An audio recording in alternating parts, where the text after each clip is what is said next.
Hello to you and welcome back to Nyango Media, and on Tell Unscripted today I have the most wonderful guest, and I believe that this is one of the people you really need to come across so that you get inspired as you scale to much greater heights.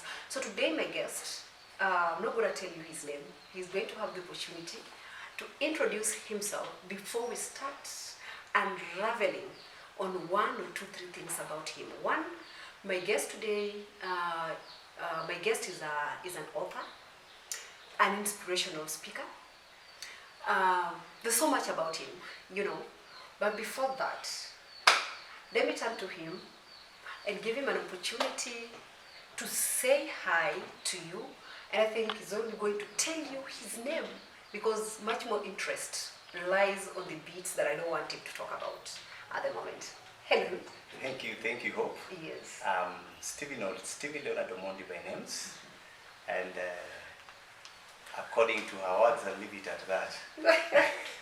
Stephen L Omondi. Correct. Now, Steve, when I go through your books, I met the abbreviation L. What really does it stand for? L stands for my second name, which is Leonard. Oh, Stephen Leonard Omondi. Correct, exactly. Where did this name come from? It's actually, I'm named after my maternal grandfather. Uh-huh. Yes. Wow. I think that is interesting. So I'm so humbled to host you today on Nyango Media, and of course this is Tell Unscripted. When we talk of Tell Unscripted, we talk of the stories that, you know, are not known to the world. So today my focus is on you. You are my main interest. And thank you for accepting to be my guest. You're welcome. Today. Now, very fast, without wasting much of our time, I'd love that you tell us who really Leonard is. Who really Leonard is. Your story life. Yeah, then we'll pick it from there. So just look at the camera and... Thank you once again. Leonard is actually my middle name, and the people know me well. They refer to me as Leonard. So when anyone calls me Leonard, I know that must be somebody who knows me, and he knows beyond me in terms of history and what have you. But in brief, I'm an author. I'm an inspirational speaker, a motivational individual, and I'm also a church minister, and there are so many other things that I do besides that, which includes just assisting the less fortunate in the society and trying to give hope to people who are hopeless, to try and encourage them that no matter what they're going through, no matter where they find themselves in terms of situations, circumstances, there's still a ray of hope.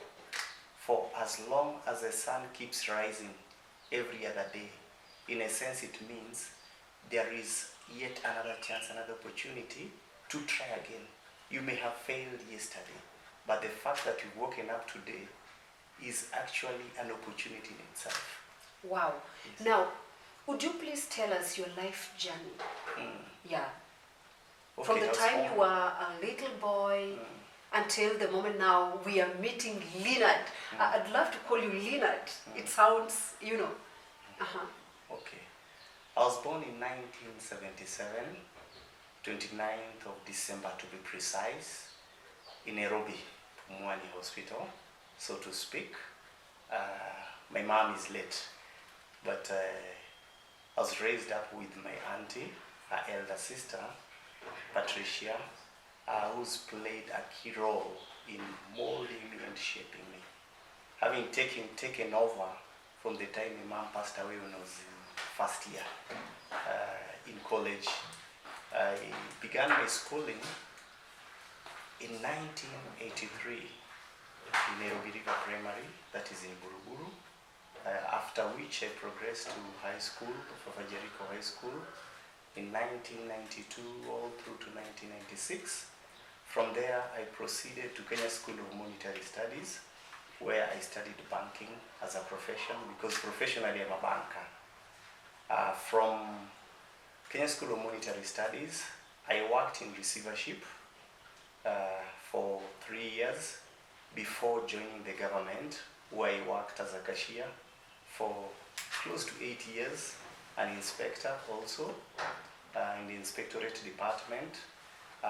From there, I proceeded to Bible school, where I did my theology in Rema Bible Training College. Rema Bible Training College is actually a constituent college of the Kenneth Hagin Ministries in the US. Yes. So you've been to the US? Not really. I've trained with them, but locally. Oh, locally. Yes. So they have an affiliate? Correct. Yes. Where is this affiliate? Is it a college or you? It's a college. Where's the affiliate college? Westlands, Azure Towers, 9th floor. Wow. Yes. Now, I want to get now your story, your marriage life. My marriage life. Yes. Yes. I got married in, I married in 2007. I did a garden wedding. Yeah, because I love privacy to some degree. How many people were invited? Because when you're talking about you love, you know, when it's a garden wedding, I expect that a multitude of guys, you know, were in attendance, and you're talking of privacy. Yeah, about 100, between 100 and 200. Those are the guests. Wow. In the wedding. Yes. How was the day? It was awesome. It was awesome, so to speak. Now. Yes, and I don't mind doing it again. You don't mind doing it? Yes. So we're going back, we can revisit this? No problem. And then I become the pastoress. No problem. And I said, So, now you can unveil your bride. Sure. Yeah, so And you know, for me, if I have to be the pastoress, and I say, now you can confirm if that is your beautiful woman. And if I tell you now you can go ahead and kiss your bride, you give, like, you set aside 15 minutes for that. Sure. Would you mind, or? It's not a big deal. It's not 15 minutes. So guys, we're coming up with that 15 minutes kissing in public. Wow, Okay. thank you. Now, moving forward, I have your 4 books here. Yes. And I think you can have a look at them, you can see them. These are books, you know, authored by Leonard Stephen Odhiambo. This is Omondi. Sorry. I was born in the morning. You were born in the morning? Yes. When there was dew on the grass? Before the dew. Before the dew? Yes. Really? Yes. Okay. Now, this is unlocking your potential. Unlocking your potential. And then we have the second book here, Navigating Through Responsibility. Navigating Through Responsibility. Then there's the third book, Does God Still Speak to Us? Does God still speak to us today? And the last 4th book I'm having today here is Overcoming Fear. So one by one, we want to get to peruse through these books because the titles are so much interesting. Yes. So before we start, I want you to tell us, like, really, why did you sit down and think of these titles?